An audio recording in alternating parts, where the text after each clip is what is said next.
45년의 침묵은 결코 사소하게 깨지지 않는다. 세상은 에드워드 네빈스키라는 이름을 이미 잊었을지 모르지만 그는 일어날 일을 미리 보았다고 말하며 그것을 오래된 종이 위에 기록하는 일을 결코 멈추지 않았다. 미치광이의 눈빛이라고 평가되던 그의 눈은 사실 평범한 인간을 넘어선 세계를 비추는 창이었다.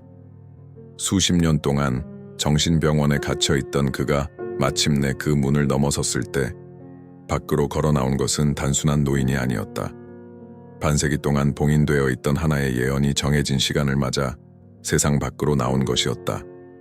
신문들은 이 사건을 거의 소박하게 다루었으나 이면에서는 외교관, 정치 지도자, 종교 수장들까지 경계 태세에 들어갔다. 왜냐하면 이 노인은 수십 년 전 베를린 장벽의 붕괴와 소련 제국의 해체, 그리고 전 세계를 멈춰 세운 팬데믹까지 놀라운 정확성으로 예견했기 때문이다. 대중 앞에서는 조롱당했으나 그의 말은 권력의 비밀스러운 회의실 속을 은밀히 돌며 두려움과 경애를 동시에 자아냈다. 네빈스키가 입을 열면 듣는 편이 나았다. 그리고 이번에 그는 단순한 경고를 말한 것이 아니었다. 특정한 나라, 특정한 달, 특정한 해에 일어날 일에 대한 긴급한 선언이었다. 바로 2025년 8월, 한국이었다. 그는 말했다. 한국인들 사이에서 한 단순한 남자가 나타날 것이라고. 권력 정치인이 아니며 재벌도 아니고 열광적 설교자도 아닌 평범한 삶 속에 비범한 사명을 숨기고 있는 자. 그 남자는 영광의 훈장을 지니지 않고 상처의 흔적을 지닐 것이다. 부를 자랑하지 않고 고통을 통해 빚어진 영혼을 품을 것이다. 그리고 그가 모습을 드러낼 때 사람들을 사로잡는 것은 권력이 아니라 평화일 것이다. 그의 손길은 치유를 가져오고 그의 말은 가슴에 불을 지피며 그의 존재는 정치적 혁명을 넘어서는 거대한 영적 각성을 촉발할 것이다. 이 첫 번째 선언은 신화처럼 들린다. 그러나 그가 남긴 기록들을 되짚어 보면 놀라울 정도로 일관된 논리가 그 모든 과거의 예언들을 꿰뚫고 있음을 알게 된다. 그는 한국의 역사가 침략과 식민, 전쟁과 분단으로 점철된 것이 단순한 비극이 아니라고 믿었다. 민족이 당한 모든 상처는 하나의 훈련이었고 역사가 부여한 영적 단련의 과정이었다. 철이 불길을 지나 강철이 되듯 한국은 세월의 고통 속에서 꺾이지 않고 더욱 단단해졌다고 그는 보았다. 한국인은 뼛속까지 고통을 아는 민족이다. 바로 그렇기 때문에 그들은 세상에 고통을 사랑으로 바꾸는 법을 가르칠 수 있다. 수십 년 전 그의 노트에 적힌 문장이었다. 그리고 이제 감금에서 풀려난 그는 같은 생각을 더 강렬한 어조로 되풀이했다. 한국은 새 시대의 열쇠다. 한국이 일어날 때 세계가 깨어날 것이다. 그가 남긴 말 중 가장 놀라운 것은 희망의 메시지가 아니라 세세한 정확한 시점이었다. 그는 말했다. 2025년 8월이 눈에 보이는 시작이 될 것이라고. 단 하루가 아니라 분명한 징조들이 겹쳐 나타나는 시기. 첫 번째 징조는 정치였다. 공허한 약속과 권력의 싸움에 지친 한국 국민이 스스로 예상치 못한 인물을 중심으로 모일 것이다.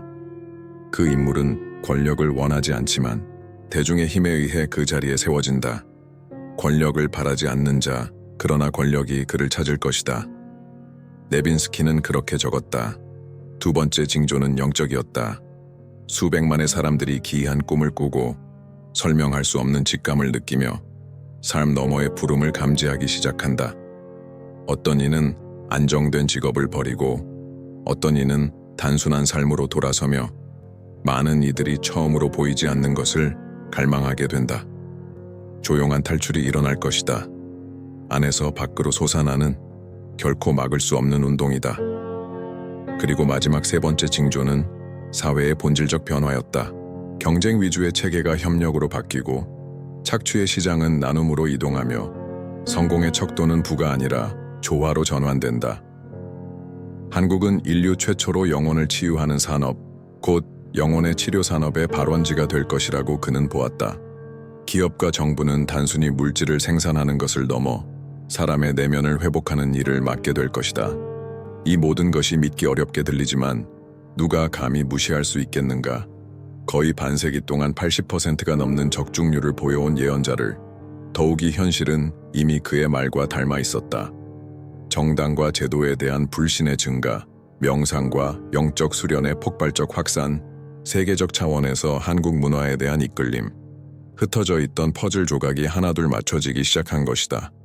네빈스키와 함께 있던 간호사들의 증언은 신비로움을 더한다. 그는 매일 새벽 3시에 일어나 동쪽을 향해 침묵 속에 기도했다. 자신의 자유를 구하지도 불을 구하지도 않고 오직 한마디만 반복했다. 한국이 깨어날 때 세계가 깨어난다. 가끔은 그의 작은 방 안이 출처 없는 빛으로 가득 찼고 어떤 이는 그가 잠든 채 공중에 떠 있는 것을 보았다고 했다. 멀리서 나팔 소리 같은 음향을 들었다는 증언도 있었다. 물론 과학은 이런 이야기를 비웃는다. 그러나 같은 증언이 끊임없이 반복되는 것을 무시하기란 쉽지 않다. 믿는 자들에게 네빈스키는 단순한 철학자가 아니라 다른 차원으로부터 메시지를 위탁받은 선택된 자였다. 그는 말했다. 긴 세월의 감금은 벌이 아니라 수련이었으며 눈물은 씨앗이었고 고통은 영적 시력을 정죄하는 불이었다고. 이제 남는 질문은 단순하고도 무겁다. 그가 말한 빛의 사람은 누구인가? 그는 이름을 밝히지 않았고 얼굴을 그리지 않았다. 다만 말했다. 이미 우리 곁에 있다고. 서울의 거리를 걷는 한 시민일 수도 있고 버스를 타는 노동자일 수도 있으며 가르침을 전하는 무명의 교사일 수도 있다고. 위대함은 평범 속에 숨어 있다. 때가 되면 누구도 의심하지 못할 것이다. 이 불확실성은 두려움을 낳는 대신 오히려 기대를 자아낸다. 만약 그 선택된 자가 단 한 명이 아니라면, 만약 한국의 모든 영혼이 깨어나는 과정 그 자체가 곧 빛의 출현이라면 그의 마지막 기록은 이렇게 반복된다. 너희가 부르는 빛의 사람은 단 한 명이 아니다. 빛은 하나의 육신에 갇히지 않는다. 사랑을 선택하는 모든 이에게서 증식된다. 이렇게 해서 수수께끼의 첫 장이 세상 앞에 열린다. 단순히 구원자를 기다리는 것이 아니라 초대받았음을 깨닫는 일, 각자의 가슴 안에 빛의 불씨가 있다는 사실. 2025년 8월은 단지 한 사람의 드러남이 아니라 인류 모두에게 내려진 보편적 초대장이다. 오랜 세월 고통의 무대였던 한국은 이제 새 시대의 자궁이 된다. 그리고 그 거대한 각성은 국경을 넘어 우리 모두를 그 불가피한 새벽으로 이끌 것이다. 네빈스키는 변화가 외딴 번개처럼 순간적으로 일어나는 것이 아니라 거대한 바다의 파도처럼 연속적으로 밀려오는 흐름일 것이라고 말했다. 한 번 시작되면 결코 막을 수 없는 연속적인 파도. 각 파도는 저마다의 성격을 지니고 있었고 그것들이 합쳐져 한국에서 시작되어 전 세계로 퍼져나가는 거대한 영적 사회적 갱신의 과정을 이룰 것이라고 했다. 그는 그것을 각성의 주기라고 불렀다. 그리고 첫 번째 신호는 이미 나타나고 있었다. 국민들이 정치 지도자들, 제도, 그리고 오래된 종교적 기준들에 대해 깊이 신뢰를 잃고 있다는 것. 수십 년 동안 쌓아올린 구조 전체가 그 자체의 허약함 때문에 금이 가는 듯한 상황이었다. 광장과 거리에서 불만은 쌓여만 갔다. 한때 물질적 성공의 약속에 이끌리던 젊은이들은 설명할 수 없는 공허감을 느꼈다. 정당과 체제에 희망을 걸던 노년층은 실망과 피로만을 맛보았다. 통계는 그 체감을 확인시켜 주었다. 여론조사는 특정 정치인만이 아니라 전체 체제에 대한 신뢰가 역사적으로 가장 낮은 수준에 이르렀음을 보여주었다. 네빈스키는 말했다. 이것이 첫 번째 파도라고. 옛 질서의 조용한 붕괴. 하지만 많은 이들이 생각하는 것과 달리 이 신뢰의 붕괴가 완전한 혼란으로 이어지지는 않을 것이었다. 오히려 새로운 것이 등장하기 위한 공간이 될 터였다. 네빈스키는 불신의 한가운데에서 뜻밖의 인물이 떠오를 것이라고 했다. 권력을 추구하는 자가 아니라 집단의 순수한 필요에 의해 민족 앞에 세워지는 자. 투표를 요구하지도 않고 권위를 외치지도 않지만 그의 진정성으로 인해 인정받는 지도자. 왕좌를 원하지 않는 자. 그러나 왕좌가 그 앞에 무릎 꿇을 자라고 그는 적었다. 그리고 두 번째 파도가 밀려온다. 훨씬 더 깊고 변혁적인 집단적 영적 각성이었다. 네빈스키는 수백만 명의 한국인들이 거의 동시에 기이한 내적 체험을 시작할 것이라고 말했다. 반복되는 꿈, 상징적인 환상, 설명할 수 없는 부름의 감각, 이성으로 풀 수 없는 직관, 다양한 연령과 직업을 가진 평범한 사람들이 물질 너머의 의미를 찾으려는 억누를 수 없는 갈망에 사로잡힐 것이다. 누군가는 안정된 직업을 버리고 누군가는 산으로 들어가며 많은 이들이 명상과 나눔에 시간을 바치게 된다. 사회는 조용한 탈출을 기록하게 될 것이다. 소비주의적 논리를 떠나 단순함으로 돌아가는 탈출.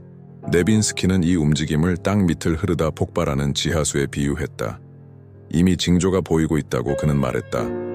명상 앱의 폭발적 성장, 사찰과 영적 수련원의 예약 증가, 영성 서적 판매의 놀라운 상승.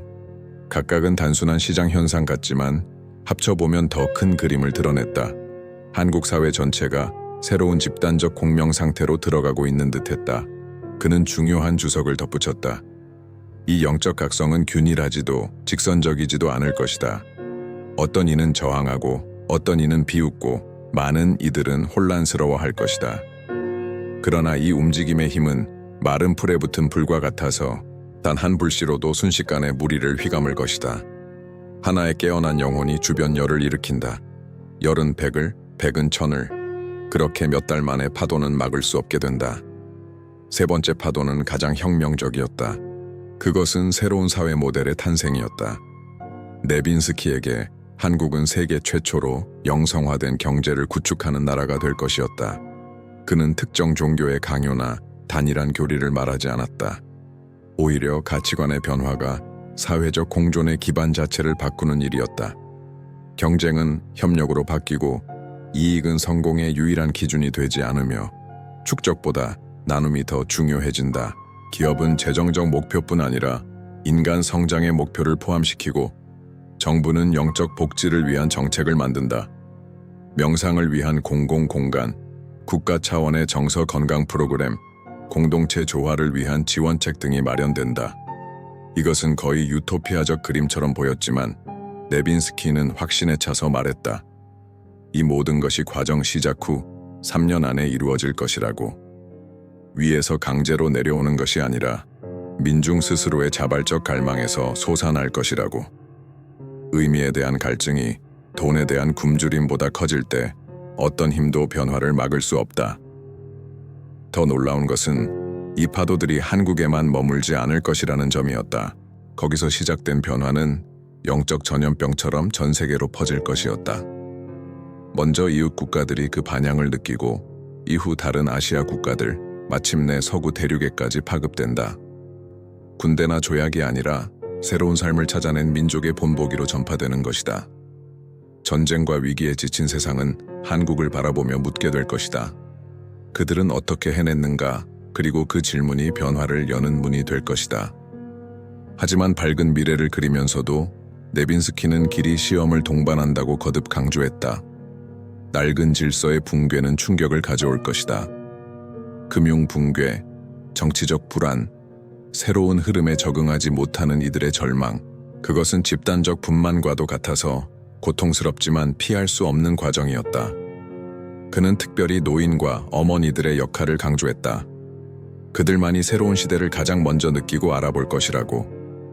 노인들은 전쟁과 가난의 상처를 기억하기에 진정한 본질을 알 수 있고, 어머니들은 자녀를 지키려는 본능 덕에 남들보다 먼저 흐름을 감지할 수 있다는 것이다. 그들은 꿈에서 서로를 알아보고 눈에 보이지 않는 국경을 넘어 연결될 것이다. 남과 북을 잇는 최초의 다리가 될 것이다. 여기서 이야기는 더욱 대담해졌다. 바로 한반도의 통일이었다. 많은 정치 분석가들의 예측과 달리 그것은 협상이나 군사적 조약으로 이루어지지 않을 것이다. 오히려 영적이고 민중적인 방식으로 자발적이고 내적인 차원에서 시작된다. 평범한 사람들이, 특히 여성들이 국경 너머의 고통을 내면에서 느끼기 시작한다. 꿈을 공유하고 눈물을 흘리고 남과 북을 향한 기도가 동시에 울려 퍼진다. 조금씩 결국 군인들조차 무기를 내려놓고 서로를 형제로 알아본다. 네빈스키는 단언했다. 파도가 시작된 지 불과 2년 안에 한반도는 통일될 것이라고. 불가능해 보였던 일이 결국은 당연한 일이었다는 듯 기억될 것이다. 심장을 가른 철의 벽은 베를린의 콘크리트보다 더 빠르게 녹아내릴 것이다. 그리고 통일된 한국은 세상을 비추는 등대가 되어 인류의 영적 중심축을 그곳으로 옮기게 될 것이다. 예루살렘도 로마도 메카도 아닌 인류의 심장이 서울에서 뛸 것이다. 모두에게는 허황된 망상처럼 보였다. 그러나 주의 깊게 지켜본 자들에게는 조각들이 맞춰지고 있었다. 불만에 찬 젊음, 정치에 대한 피로, 영적 수련의 확산, 한국 문화에 대한 세계적 매혹, 이것들은 이미 파도가 움직이고 있다는 징조였다. 네빈스키는 요약했다. 먼저 옛 질서가 무너진다. 그 다음 집단의 영혼이 깨어난다. 마지막으로 새로운 세상이 세워진다. 한국은 그 뿌리이자 줄기가 될 것이다. 그러나 열매는 온 인류를 먹일 것이다. 네빈스키가 본 모든 비전 중에서 가장 큰 매혹과 불안을 불러일으킨 것은 바로 이른바 하얀 빛의 사람이었다. 그것은 단순한 시적 상징이 아니었다. 그는 이 인물을 너무도 생생하고 구체적으로 묘사하여 마치 눈앞에 실제로 존재하는 듯한 착각을 불러일으켰다. 그러나 동시에 그는 의문을 남겼다. 과연 특정 인물을 가리키는 것인가? 아니면 여러 사람 안에 나타날 수 있는 살아있는 은유인가? 이 모호함 자체가 곧 그 신비의 일부였다. 네빈스키는 말했다. 이 사람은 궁전이나 강단, 무대 위에서 나타나지 않을 것이라고. 오히려 평범한 사람들 속에 숨어 겉보기에는 아무 흔적 없는 삶을 살아갈 것이라고 했다.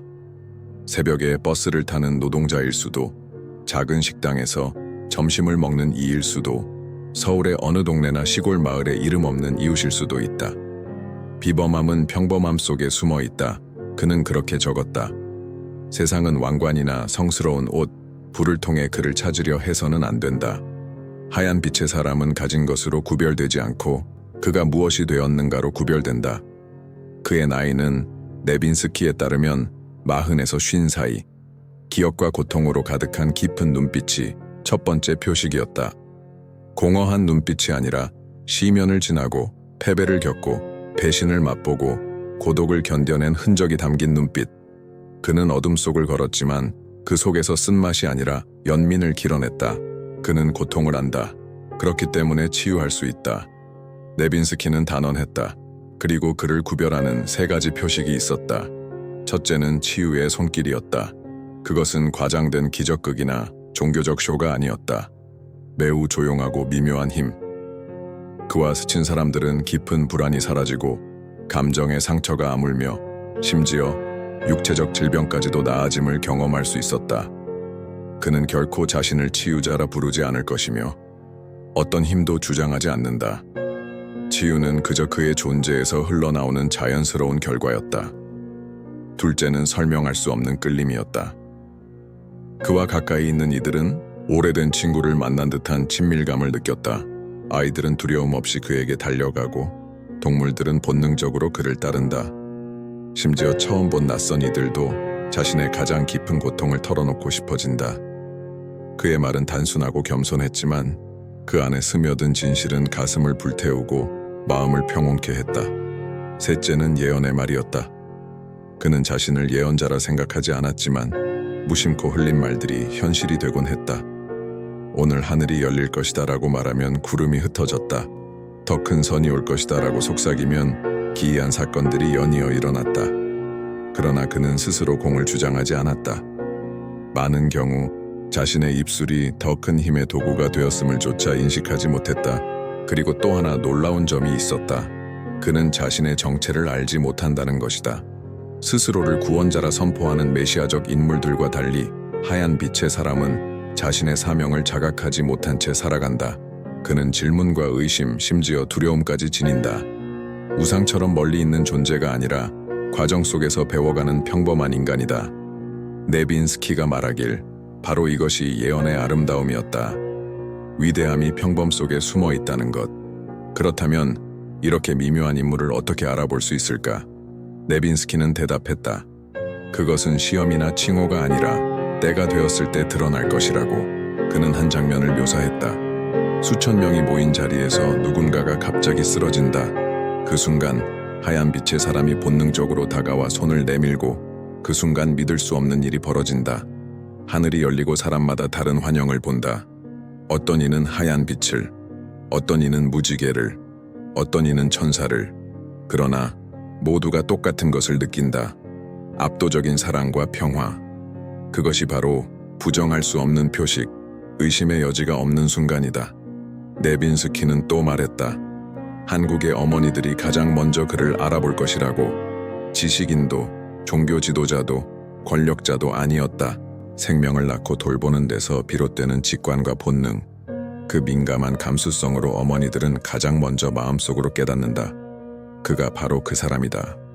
아이들은 그를 따르고 노인들은 그를 축복하며 처음에는 회의적이던 젊은이들마저 결국 증거 앞에 무릎을 꿇게 된다. 그러나 네빈스키는 중요한 점을 강조했다. 이것은 숭배가 아니다. 하얀 빛의 사람은 숭배의 대상이 아니라 각자 안에 잠든 빛을 깨우는 자이다. 그의 사명은 의존을 만드는 것이 아니라 자유를 주는 것이다. 그는 거울이다. 각 한국인에게 말한다. 너도 빛이다. 너도 치유할 수 있고 사랑할 수 있고 변화를 일으킬 수 있다. 그러므로 현상은 한 사람에게 국한되지 않고 수천, 수만으로 번져나간다. 그의 마지막 기록에도 이 생각이 반복된다. 하얀 빛의 사람은 한 사람이자 동시에 모두이다. 그는 일어나기를 선택한 모든 인간 속에 깃든 불꽃의 눈에 보이는 징표다. 이는 인격 숭배의 유혹을 사라지게 하고 예언을 집단적 차원으로 확장시켰다. 빛은 무엇보다 선택이었다. 그러나 이 계시는 저항 없이 오지 않는다. 네빈스키는 경고했다. 진실이 드러나기 시작하면 곧 반대가 일어날 것이라고. 신앙을 독점해온 종교기관들은 그를 무너뜨리려 할 것이고 통제할 수 없는 운동을 두려워한 정부는 그를 침묵시키려 할 것이며 소비주의를 지키려는 기업들은 그를 조롱할 것이다. 그러나 불이 한 번 붙으면 결코 꺼지지 않는다. 빛의 힘은 파괴가 아니라 전염이다. 억누를수록 더 퍼진다. 많은 이들에게 이 묘사는 오래된 전설, 과거의 메시아 신화, 여러 문화에 흐르는 신비담을 떠올리게 했다. 그러나 네빈스키의 차별점은 그것이 먼 미래의 막연한 이야기가 아니라 지금 이 시대, 이 민족, 이 세대의 이야기라고 단언했다는 것이다. 2025년 8월은 단순한 달력이 아니라 수세기의 역사와 고통, 희망이 교차하는 지점이었다. 그리고 더 급진적인 메시지가 있었다. 하얀 빛의 사람은 이미 우리 곁에 깨어 있을 수도 있고 아직 자신의 사명 속에서 잠들어 있을 수도 있다. 아마 그는 스스로를 의심할지도 거부할지도 다르다는 사실과 싸울지도 모른다. 그러나 네빈스키는 말했다. 시간이 오면 그는 도망칠 수 없다. 그 부름은 거부할 수 없고 세상은 선전이 아니라 직접 경험한 변화를 통해 알아보게 될 것이다. 이 비전은 불편한 질문을 던졌다. 만약 그가 누구나 될 수 있다면, 우리가 매일 스치며 알아차리지 못하는 누군가라면, 아니 어쩌면 우리 자신도 그 빛의 일부를 맡도록 부름받을 수 있다면? 이 질문은 마음을 뒤흔들었다. 구원의 책임을 외부의 한 인물에게서 빼앗아 각 인간의 심장 속에 돌려주었기 때문이다. 따라서 하얀 빛의 사람의 신비는 그가 누구인가라는 질문에 머무르지 않는다. 그것은 곧 우리는 누구일 수 있는가? 라는 질문으로 이어진다. 네빈스키가 말한 각성은 한 개인에게 한정되지 않고 모두를 향한 집단적 초대였다. 각자는 그 빛의 통로가 될 수 있었다. 병원을 떠나기 전 마지막 밤들 속에서 네빈스키는 종이에 같은 문장을 반복해서 적었다. 그는 이미 우리 곁에 있다. 그는 이미 우리 곁에 있다. 그는 글을 쓰며 눈물을 흘렸다. 수십 년을 기다려온 시간이 다가옴을 느낀 듯했다. 그것이 안도의 눈물이었는지, 기쁨의 눈물이었는지, 두려움의 눈물이었는지는 알 수 없다. 그러나 분명한 것은 그의 눈물이야말로 그가 품은 진실의 인장이었다는 것이다. 네빈스키의 비전이 희망을 전했지만 동시에 언제나 경고를 동반했다. 그는 결코 미래를 쉬운 낙원으로 미화하지 않았다. 오히려 새벽이 오기 전 가장 짙은 어둠이 온다고 말했다. 그리고 인류는 곧 그 어두운 계곡을 지나게 될 것이라고 했다. 그의 목소리는 감정에 젖어 서로 얽히고 겹쳐진 위기의 장면을 그려냈다. 무너지는 경제, 확산되는 전쟁, 환경의 재앙, 그리고 무엇보다 깊은 영적 위기였다. 그의 눈에는 은행들이 도미노처럼 쓰러지고 하루가 다르게 화폐 가치가 추락하며 순식간에 재산이 증발하는 모습이 보였다. 모래 위에 세워진 세계 경제는 스스로의 탐욕을 견디지 못하고 붕괴할 것이었다. 더 많은 이익, 더 많은 성장, 더 많은 착취를 향한 질주는 한계에 다다른다. 돈은 찢어진 종이 조각과 같아질 것이다. 그 위에 신뢰를 쌓았던 자들은 위로 없이 울게 될 것이다. 그는 그렇게 적었다. 그러나 그 황량한 한복판에서 그는 말했다. 한국은 다른 부를 간직하고 있다고. 물질적 부만이 아니라 영적 부. 수세기 동안의 고통 속에서 길러낸 신뢰, 연대, 회복력이 새로운 모델의 씨앗이 될 것이다. 관계가 거래보다 더 큰 가치를 갖는 모델. 동시에 그는 전 지구적 전쟁의 그림자가 다가오는 것을 보았다. 그것은 한반도에서 시작되지는 않지만 모든 대륙으로 퍼져나갈 것이었다. 그는 중동에서 일어나는 불씨, 유럽에서 고조되는 긴장, 끓어오르는 아시아를 말했다. 제3차 세계대전의 그림자가 인류 위에 드리워지고 핵무기 사용에 대한 두려움이 따라온다. 신문 헤드라인은 혼돈과 파괴, 절멸의 가능성으로 가득할 것이다. 그러나 그 종말론적 무대 한가운데서 그의 예언은 뜻밖의 깃발을 세웠다. 통일된 한국은 평화의 피난처가 될 것이라고. 그는 말했다. 열강들이 서로를 집어삼킬 때 한반도는 전쟁터가 아니라 안전한 항구가 될 것이다. 난민을 품고 음식을 나누며 피난처와 희망을 제공하는 땅. 세상은 전쟁에 휩싸이지만 한국은 평화 속에 있을 것이다. 갈라진 땅은 보편적 화해의 자궁이 될 것이다. 이 이미지는 그의 기록 중에서도 가장 강렬한 장면 중 하나였다. 그러나 그가 본 것은 사람의 전쟁만이 아니었다. 인간의 탐욕에 맞서 자연 또한 전쟁을 선포했다. 그는 바다가 도시를 삼키고 들판이 사막으로 변하며 굶주림과 물 부족으로 수백만 명이 떠도는 모습을 보았다. 땅은 빚을 갚게 할 것이다. 그 대가는 혹독하다. 그러나 이때조차 그는 한국의 역할을 말했다. 보존된 씨앗, 깨끗한 기술, 새로운 생존 방식을 발명할 능력. 그것들이 지친 행성을 위한 희망의 등불이 되어 한반도에서 퍼져나갈 것이라고. 하지만 네빈스키가 가장 두려워한 위기는 다름 아닌 영적 위기였다. 기술, 특히 인공지능의 급속한 발전이 인간으로 하여금 자기 정체성을 잃게 만들 것이라고 했다. 인간을 파괴하는 것은 기계가 아니다. 자신이 기계 이상임을 잊는 인간 자신이다. 그는 경고했다. 현실과 환상을 구분하지 못한 채 영혼 없는 존재로 살아가는 사람들. 가상에 빠져 실제를 잃고 내면이 공허해지는 세상. 우울이 전염병처럼 퍼지고 세대를 갉아먹는 공허가 될 것이라고 했다. 그러나 바로 이 지점에서 그의 가장 장엄한 비전이 터져 나왔다. 한국에서 새로운 영성이 태어날 것이라는 것이다. 종교가 아니라 보편적 의식으로서의 영성. 과학과 신앙, 이성과 신비, 기술과 자비를 하나로 아우르는 지혜. 과거로의 퇴행도 공허한 신비주의도 아니었다. 동양과 서양, 전통과 현대의 깊은 만남. 인간의 삶에서 영혼이 필수 차원임을 인정하는 새로운 패러다임의 탄생이었다. 그는 구체적인 장소들까지 언급했다. 제주도는 치유의 섬, 설악산은 깨달음의 산, 서울은 새로운 문명의 실험실. 나라들은 이제 단순히 사업이나 관광을 위해 오는 것이 아니다. 의미를 찾기 위해 올 것이다. 그리고 한국에서 즉답이 아니라 자기 자신과 화해할 길을 발견하게 될 것이다. 그의 비전의 절정에서 네빈스키는 불가능에 가까운 말을 했다. 한국이 세계의 영적 수도가 된다고. 예루살렘도 로마도 메카도 아니라 바로 서울. 더 낫기 때문이 아니라 고통을 연민으로 바꾼 증언을 지녔기 때문이라고. 침략과 굴욕, 분단과 전쟁을 견딘 민족이기에 바로 그 민족만이 용서와 회복, 나눔과 전진을 가르칠 수 있다는 것이다. 그리고 바로 여기서 그의 메시지는 정점에 도달했다. 하얀 빛의 사람, 그는 고립된 구원자가 아니라 징표다. 그의 등장은 우리 모두가 동일한 빛의 전달자가 될 수 있음을 깨우친다. 한 사람에게서 시작된 불꽃은 수백만으로 번져간다. 깨어난 한국인은 그 빛의 몸의 일부가 되고 그 빛을 받은 외국인들 또한 불꽃이 된다. 하얀 빛의 사람은 한 사람이자 동시에 모두다. 그는 거듭 강조했다. 외부의 구원자를 기다리지 말고 너희 안에 구원을 발견하라. 이제 이 선언은 단순히 한 나라나 한 인물에 관한 것이 아니라 보편적 초대가 된다. 네빈스키는 말했다. 이것은 운명이 아니라 선택이라고, 숙명이 아니라 기회라고. 너희는 우연히 이 땅, 이 시간에 태어난 것이 아니다. 너희가 선택한 것이다. 그렇다면 이제 무엇을 할 것인가?